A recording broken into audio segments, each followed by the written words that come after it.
Remote press ಮಾಡೋ ಮೂಲಕ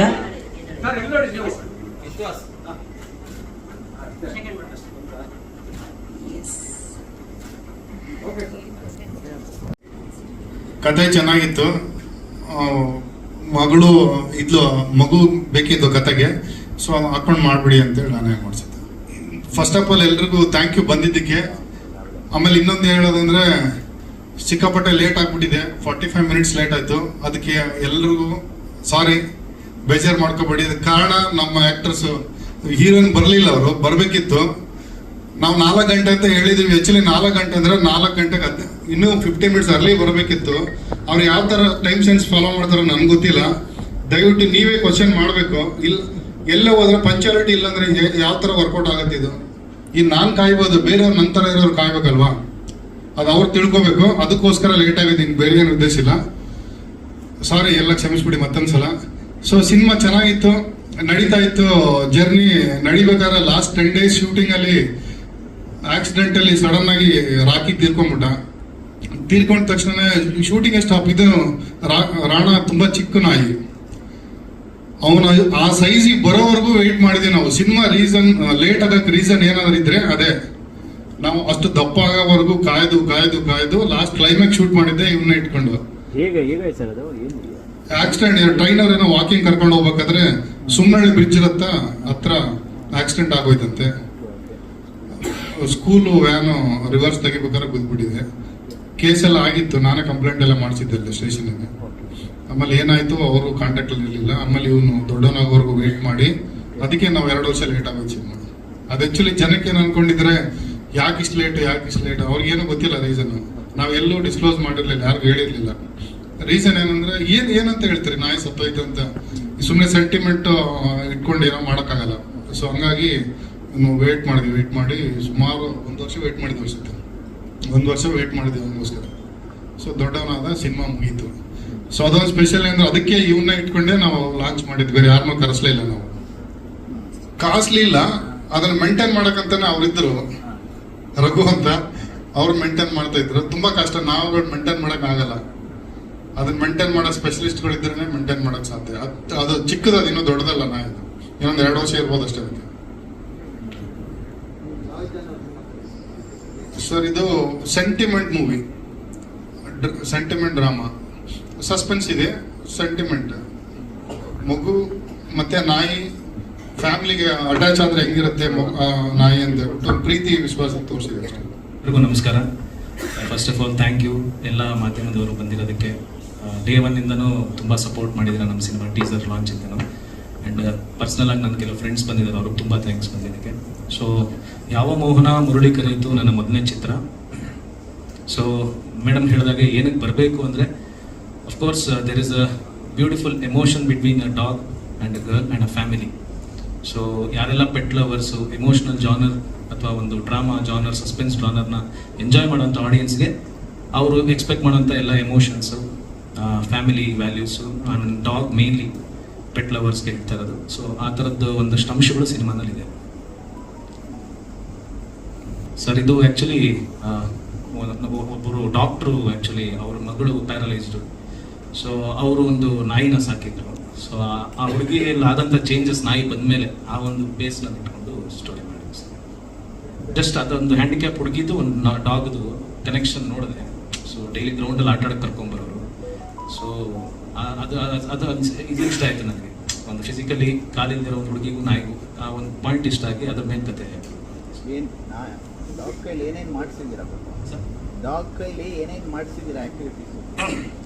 dog almost sir, ಅಂದರೆ ಈಗ ಯೂಶಲಿ ಅದು ಜಸ್ಟ್ ಆ ಒಂದು ಬಾಂಡಿಂಗ್ ಏನಿರುತ್ತೆ ಯಾವಾಗಲೂ ಫ್ಯಾಮಿಲಿಗೆ ಅದೊಂಥರ ಪ್ರೊಟೆಕ್ಟರ್ ಥರ ಇದೆ. ಆ್ಯಂಡ್ ಅದಕ್ಕೂ ಒಂದು ಮನಸ್ಸಿದೆ ಅನ್ನೋ ತೋರಿಸೋ ಪ್ರಯತ್ನ ಪಟ್ಟಿದ್ದೀನಿ ಸರ್. ಯಾವುದೋ ಒಂದು ಸಿಚುವೇಶನಲ್ಲಿ ಅದು ಸಾರಿ ಕೇಳಬೇಕು ಯಾರನ್ನೋ, ಅದು ಯಾವ ರೀತಿ ಕೇಳಿಸುತ್ತೆ ಅನ್ನೋದು ವಿಷುವಲಿ ಹೇಳೋ ಪ್ರಯತ್ನ ಮಾಡಿದ್ದೀನಿ. ಅದು ಡಾಗ್ಗೂ ಅದು ಸಾರಿ ಕೇಳಬೇಕು, ಅದಕ್ಕೆ ಬಾಯಿಲ್ಲ. So through its actions with the support of the dog's favourite Prakruti ಕೇಳಲ್ಲ ಯಾವ ರೀತಿ ಸಾರಿ ಹೇಳುತ್ತೆ, ಈ ರೀತಿ ಒಂದಷ್ಟು ಅಂಶಗಳಿದೆ ಸಿನಿಮಾದಲ್ಲಿ. ಕಡಲ ತೀರದ Bhargava and south Indian hero ಅಂತ ಮಾಡಿದರು. ಕೀರ್ತನ್ ಪೂಜಾರಿ ನಮ್ಮ DOP ಸರ್. ವಿಜಯಾನಂದ ಒಂದು ಕತೆ ಹೇಳ ರೀಸೆಂಟ್ ಕೆರೆ ಭೇಟೆ ಮಾಡಿದ್ರು ಧರಣಿ ಮಂಡಳ ಮಧ್ಯೆ.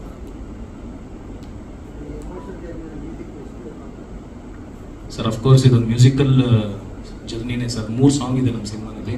ಆ್ಯಂಡ್ ಟೋಟಲ್ ಆಗಿ ನಾನು ಎಲ್ಲ ಕ್ಯಾರೆಕ್ಟರ್ಸ್ಗೂ ಒಂದು ಥೀಮ್ ವೈಸ್ ಅಂತ ಮ್ಯೂಸಿಕ್ ಮಾಡಿಸಿ, ಸೊ ಇಡೀ ಸಿನಿಮಾನ ಒಂದು ಥೀಮ್, ನೀವು ಟ್ರೈಲರಲ್ಲಿ ಅಬ್ಸರ್ವ್ ಮಾಡಿರ್ಬೋದು, ಒಂದು 2-3 ಟ್ಯೂನ್ ರಿಪೀಟೆಡ್ ಆಗಿ ಬರುತ್ತೆ. ಸೊ ಇಡೀ ಸಿನಿಮಾ ಒಂದು ಮ್ಯೂಸಿಕಲ್ ಜರ್ನಿಯಾಗಿ ಹೋಗ್ಬೇಕು ಅಂತಾನೆ. ಟೈಟಲ್ ಸಾಂಗ್ ಇದೆ ಸರ್, ಯಾವ ಮುರಳಿ ಕರೀತು ಅನ್ನೋ ಟೈಟಲ್ ಸಾಂಗು ಇದೆ. ಸೊ ಥ್ರೂಔಟ್ ಸಿನಿಮಾ ನಿಮಗೆ ಮ್ಯೂಸಿಕಲ್ಲಿ ಕೂಡ ರಿಪೀಟೆಡ್ಲಿ ಹೋಗ್ತಾ ಇದೆ ಸರ್. ಅಡಿಗರ ಹಾಡು ಹಂಗೆ ಯೂಸ್ ಮಾಡಿದ್ದೀರಾ ಅಥವಾ ಬೇರೆ ಏನಾದ್ರು ಲಿರಿಕ್ಸ್ ಬರ್ತಿದ್ದೀರಾ? ಇಲ್ಲ ಸರ್, ಲಿರಿಕ್ಸ್ ಕಂಪ್ಲೀಟ್ಲಿ ಬೇರೆ, ಬರೀ ಆ ಲೈನ್ ಮಾತ್ರ ತಗೊಂಡಿದ್ದೀನಿ. ಅದನ್ನ ಗೋಪಾಲ್ ಕೃಷ್ಣ ಅಡಿಗರ ಸರ್ ತಗೊಂಡಿದ್ದೀವಿ, ಬಟ್ ಫಸ್ಟ್ ಲೈನ್ ಮಾತ್ರ ಹುಕ್ ಲೈನ್ ಥರ ಬಿಟ್ಟರೆ ಲಿರಿಕ್ಸ್ ಎಲ್ಲ ನಾಗೇಂದ್ರ ಪ್ರಸಾದ್ ಸರ್ ಬರ್ತಿರೋದು. ಸೊ 3 ಸಾಂಗು ಎಲ್ಲ ಅವರೇ ಬರ್ತಿದೆ ಸರ್. ಸರ್ ಎಲ್ರಿಗೂ ನಮಸ್ತೆ. ಬಿಸ್ನೆಸ್ ಸ್ವಲ್ಪ ಲೇಟಾಗಿ ಸ್ಟಾರ್ಟ್ ಆಯಿತು, ಸಾರಿ. ಸಿನಿಮಾ ಬಗ್ಗೆ ಹೇಳಬೇಕು ಅಂದರೆ ನಮ್ಮ ಸಿನಿಮಾ ತುಂಬ ಭಾವನೆಗಳು ತುಂಬಿದ ಸಿನಿಮಾ ಸರ್. ನಮ್ಮ ಟೈಟ್ಲ್ ಏನಿದೆಯೋ ಅದೆಷ್ಟು ಭಾವನೆ, ಅದೆಷ್ಟು ಫೀಲ್ ಕೊಡುತ್ತೋ ಆ ಥರದ ಒಂದು ಜರ್ನಿ ನಮ್ಮ ಸಿನಿಮಾ. ನಿಮ್ಮ ಪಾತ್ರ ಎಷ್ಟು ವಿಶೇಷವಾಗಿದೆ ಸರ್, ನಾನು ಒಂದು ಹ್ಯಾಂಡಿಕ್ಯಾಪ್ ಮಗು, ಅವಳಿಗೆ ತಂದೆಯಾಗಿ ಅವಳನ್ನ ಹೆಂಗೆ ನಾನು ನೋಡ್ಕೊತೀನಿ, ಅವಳಿಗೆ ಯಾವತ್ತು ಏನು ಕೊರತೆ ಬರದೇ ಇರೋ ಥರ, ಫೀಲ್ ಆಗದೇ ಇರೋ ಥರ ನೋಡ್ಕೊಳ್ಳೋಂಥ ಅವ್ರ ಜವಾಬ್ದಾರಿಯುತ ತಂದೆ ಕ್ಯಾರೆಕ್ಟರ್ ನಾನು ಮಾಡ್ತೀನಿ ಸರ್. ಇಲ್ಲ ಸರ್, ಇದೀಗ ಒಂದು ಸುದ್ದಿ ಅಂತ ಒಂದು ಸಿನಿಮಾ ಮಾಡಿದ್ದೀನಿ. ಅದಾದಮೇಲೆ ನಾನು ಫಸ್ಟ್ ಜಾತ್ರೆ ಅಂತ ಶಾರ್ಟ್ ಮೂವಿ ಮಾಡಿದೆ. ನಾನು ಇದು 2ನೇ ಸಿನಿಮಾ ಆರ್ಟಿಸ್ಟ್ ಆಗಿ. ಇಲ್ಲಿ ನಾನು ಒಂದು ಸಣ್ಣ ಹ್ಯಾಂಡಿಕ್ಯಾಪ್ ಗರ್ಲ್ ಆಗಿದ್ದೆ. ಮತ್ತು ಒಂದ್ಸರಿ ಒಂದು ನಾಯಿ ಬಂದಿತ್ತು. ನಾಯಿ ಬಂದಮೇಲೆ ನಾನು ಹೆಂಗೆ ಚೇಂಜ್ ಆಗಿದ್ದೆ ಅನ್ನೋ ಒಂದು ಈ ಮೂವಿ ಇದೆ. ನೀವೇನು ಓದ್ತಿರೋದು? ಏನು ಓದ್ತಿದ್ದೀರಾ? 7th ಸಿನಿಮಾ ಮಾಡೋಕ್ಕಂತ ಆಸೆ ಇತ್ತ ನಿಮಗೆ? ಇತ್ತು. ಇಲ್ಲ ಅಪ್ಪ ಹೇಳಿದ್ರು ಅಂತ ಒತ್ತಾಯ ಮಾಡಿ? ಇಲ್ಲ, ನನಗೂ ಆಸೆ ಇತ್ತು. ಆಸೆ ಇತ್ತು, ನಮ್ಮ ಅಪ್ಪನೂ ಹೇಳಿದ್ರು ಮಾಡು ಅಂತ. ನಿಮ್ಗೆ ಎಷ್ಟು ಖುಷಿಯಾಗಿತ್ತು ಶೂಟಿಂಗಲ್ಲಿ? ನಮಗೂ ಖುಷಿ ಇತ್ತು, ನಮ್ಗೆ ಚಾನ್ಸ್ ಸಿಕ್ಕಿತ್ತು ಅಂತ. ಹಿಂದೆ ಪ್ರೊಡಕ್ಷನ್ ಚಾನ್ಸ್ ಏನೇ ನೀವೇ ಮಾಡೋದು? ಮಾಡಿದ್ವಿ. ನಿಮಗೆ ಕಿಕ್ ಬಾಕ್ಸಿಂಗ್ ಕಡೆ ಗಮನ ಹೆಚ್ಚಿದೆ, ಈಗ ಸಿನಿಮಾ ಕಡೆ ಹೆಚ್ಚು ಗಮನ ಇದೆಯಾ? ನಾನು ಕಿಕ್ ಬಾಕ್ಸಿಂಗ್ ಲಾಕ್ಡೌನ್ ಆದ್ಮೇಲೆ ಸ್ವಲ್ಪ ಬಿಟ್ಟಿದ್ದೆ, ಬಟ್ ಮೂವಿನೂ ನಾನು ಸ್ಟಾರ್ಟ್ ಮಾಡಿದ್ದೆ ಈಗ. ಸೊ ನಾನು ಮೂವಿ ಮೇಲೆ ಮೋರ್ ಫೋಕಸ್ ಮಾಡಿ. ಯಾವ್ಯಾವ್ದಮ್ಮ ಇಂಟರ್ನ್ಯಾಷನಲ್ ಅವಾರ್ಡ್ಸ್ ತೊಗೊಂಡಿರೋದು? ಒಂದು ನೇಪಾಳಲ್ಲಿ ಮಾಡಿದ್ದೆ, ಇನ್ನೊಂದು ಏಷ್ಯನ್ ವರ್ಲ್ಡ್ BJJಯಲ್ಲಿ. ಎಲ್ರಿಗೂ ನಮಸ್ಕಾರ. ಯಾವ ಮೋಹನ ಮುರಳಿ ಕರೀತು 27 ರಿಲೀಸ್ ಆಗ್ತಾ ಇದೆ. ಆಲ್ಮೋಸ್ಟ್ 50 to 60 ಥಿಯೇಟರ್ಸ್ ರಿಲೀಸ್ ಆಗ್ತಾ ಇದೆ. ನಿಮ್ಮೆಲ್ಲರ ಸಹಕಾರ ಬೆಂಬಲ ಈ ಸಿನಿಮಾಗೆ ಇರಲಿ ಅಂತ ಕೇಳ್ಕೊತೀನಿ. Thank you. ಖಾಲಿ ಇಲ್ಲ ಸರ್, ಚೆನ್ನಾಗಿ ಹೋಗ್ತಾ ಇದ್ದಾರೆ, ನಮಗಿದಾವೆ ಸರ್. ಇದು ಥಿಯೇಟರ್ ಸೆಟಪ್ ಎಲ್ಲ ಕರೆಕ್ಟಾಗಿ ಮಾಡಬೇಕು. ಕರೆಕ್ಟಾಗಿ ಮಾಡ್ತೀವಲ್ಲ ಸರ್. ಎಲ್ಲ ನಿಮ್ಮ ಪಕ್ಕದಲ್ಲಿ ಕಿಕ್ ಬಾಕ್ಸಿಂಗ್ ಹೇಳಿದ್ದಾರೆ. ಹೌದೌದು ಸರ್. ಇವ್ರ ಬಗ್ಗೆ ಗೊತ್ತಿಲ್ಲ, ಬಟ್ ಸರ್ ಬಗ್ಗೆ ಗೊತ್ತು. ಅವರು ಹೆವಿ ಕಿಕ್ ಬಾಕ್ಸಿಂಗ್. ಅಲ್ಲ, ಅವರು ಎಕ್ಸ್ಪರ್ಟ್ ಅಪ್ಪ. ಹೌದು ಸರ್, ಹೌದು ಸರ್.